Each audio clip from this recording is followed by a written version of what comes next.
මුලින්ම බැලෙන යුතු දරුවන් පිළිබඳ ආලගිය වන්න මුඛවැඩිතුමා සුභාසිතේ එසේ සඳහන් කළා. එසේනම් සාධර්ම අගයන පුද්ගලයන් පිළිබඳව ඔබගේ මතකය අවදි කරන්න දෙන්න මට අවසර. සාරධර්ම යනු සනාත ධර්මයයි. අප විසින් පිළිපැදිය යුතු හොඳ දේවල්.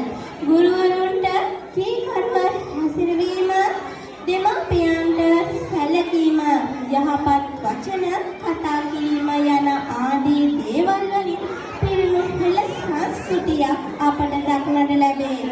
නමුත් අද සමාජය වන විට තාක්ෂණීය දියුණුව සමග අපට මේ සාරධර්ම පිරිහී ගිය සමාජයක් දක්නට ලැබෙනවා. ඉතින් මේ සාරධර්ම මෙයට ප්‍රධාන හේතුවද අතීතයේ මිනිසුන් විස්තృత පවුලක් ලෙස ජීවත් වෙලා තිබෙනවා. එවිට හොඳ දේවල්, හොඳ ක්‍රියා දෙන්න ආච්චි, සීයා, දෙමාපියන් වැනි අය එක් වාසස්ථානයක ජීවත් වෙලා තියෙනවා.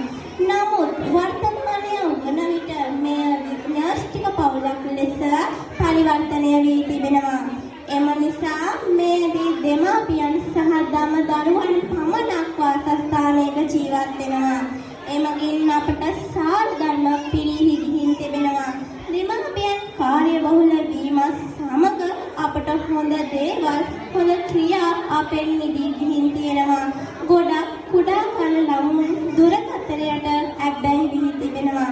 ඉතින් අප කුඩා කල සිටම සාරධර්ම වලින් පිරුණු පුද්ගලයන් බවට පත් වූහොත් මේ ලෝකයේ, මේ සමාජයේම සාරධර්ම වලින් පිරුණු පුද්ගලයන් බවට පත් වේවි. මම මේ මතකය ඔබේ හඳවමි. මම මගේ කතාව අවසන් කරනවා. ඔබ සියලු දෙනාටම තෙරුවන් සරණයි.